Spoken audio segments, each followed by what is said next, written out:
কাক আর সর্প। ঘন জঙ্গলের একটি উঁচু গাছের ওপর একটি কাক বাসা বানিয়ে থাকত।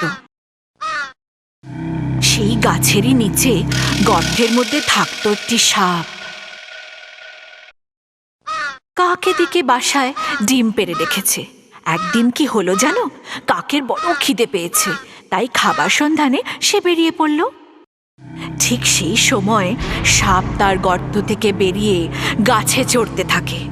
চড়তে চড়তে কাকের বাসায় পৌঁছে যায়।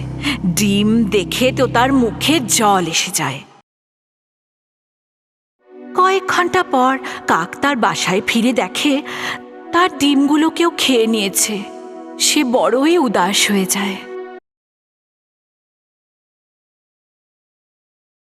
কে আমার ডিমগুলো চুরি করেছে? এই চোরটাকে তো ধরতেই হবে। কাক আবার ডিম পারল। এইবার কাক কিন্তু আশেপাশে লুকিয়ে থাকল। কিছুক্ষণ বাদেই সেই নিচের সাপটা আবার গাছে চড়ে ডিম খেতে শুরু করলো।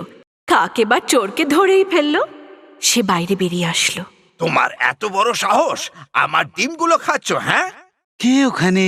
আরে তুমি এখানেই রয়েছো? তুমি সাহস কি করে পেলে আমার ডিম খাবার? নিজের এই কুকর্মের জন্য লজ্জিত হওয়া উচিত।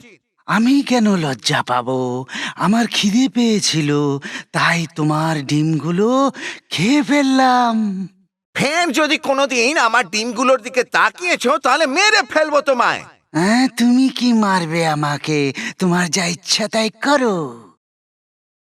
কাক ভীষণ উদাস হয়ে গেল। ঠিক সেই সময় তার বন্ধু শেয়াল ওখান দিয়ে যাচ্ছিল। কাক গাছ থেকে নেমে এসে নিজের বন্ধুর কাছে কাঁদতে আরম্ভ করলো। কি হলো? কেন কাঁদছো তুমি? ওই চতুর সাপটা আমার সব ডিম খেয়ে ফেলেছে। আমি ওকে মারতে চাই, কিন্তু কি করি? আমি যে একলা। কেঁদো না বন্ধু, আমি তোমাকে সাহায্য করব। তুমি কিভাবে আমার সাহায্য করতে পারো? হ্যাঁ, আমার কাছে একটা উপায় আছে। আগে তুমি কান্নাকাটি থামাও, আমার কথা শোনো। ঠিক আছে। শোনো তবে বন্ধু, আমাদের দেশের রাজকুমারী যে পুকুরে স্নান করেন সেখানে যাও।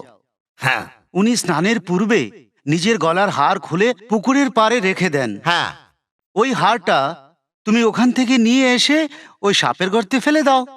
আরে কি বলছো? কি হাতটা সাপের গর্তে ফেলে দেব? কিন্তু তাতে কি হবে? আমি যেমনি বলছি ঠিক তেমনি করো, তারপর মজা দেখো। কাক উড়ে সেই রাজকুমারী স্নান করার পুকুর পাড়ে গিয়ে বসল। ওখান থেকে হাতটা নিয়ে উড়তে শুরু করলো। রাজকুমারী সেই দেখে চিৎকার করতে থাকলেন। সব চাকর বাকররা সাবধান হয়ে গেল আর কাকের পিছুতে ধাওয়া করলো।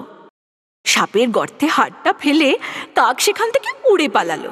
আওয়াজ শুনেই অজান্তে সাপ গর্ত থেকে বেরিয়ে উকি মারল। হাতটা গিয়ে ওর গলায় পড়ল। হার দেখে রাজকুমারীর চাকররা সাপের উপর ঝাঁপিয়ে পড়ল আর ওকে মেরে ফেলল। তারপর সাপের গলা থেকে হারটা খুলে ওরা ফেরত চলে গেল। এই দেখে কাকমশাই বেজায় খুশি। তার মুশকিল যে আসান হয়ে গেল। ধন্যবাদ বন্ধু, তুমি এই বিপদে আমার বড় উপকার করলে। এবার নির্ভয়ে কাক ডিম পাড়তে শুরু করলো আর মহা আনন্দে বসবাস করতে থাকলো। বন্ধুত্বের পরিচয় বিপদের সময়ই পাওয়া যায়।